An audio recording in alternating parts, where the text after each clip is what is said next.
કતારગામની 19 વર્ષીય શિક્ષિકા નીનાના આપઘાતનો મામલો। કતારગામ વિસ્તારમાંથી નીકળી કેન્ડલ માર્ચ। ડબોલી 4 રસ્તાથી અંકુર 4 રસ્તા સુધી યોજાઈ કેન્ડલ માર્ચ।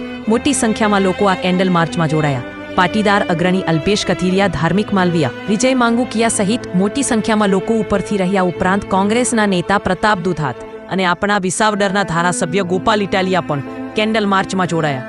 1000થી વધુ લોકો આ કેન્ડલ માર્ચમાં જોડાયા। મોટી સંખ્યામાં મહિલાઓ પણ આ કેન્ડલ માર્ચમાં જોડાઈ। કોઈ પણ સમાજની દીકરી સાથે આ પ્રકારનું કૃત્ય ન થાય। કેન્ડલ માર્ચની કરી ચુસ્ત પોલીસ બંદોબસ્ત સાથે કેન્ડલ માર્ચની કરી ચાલો।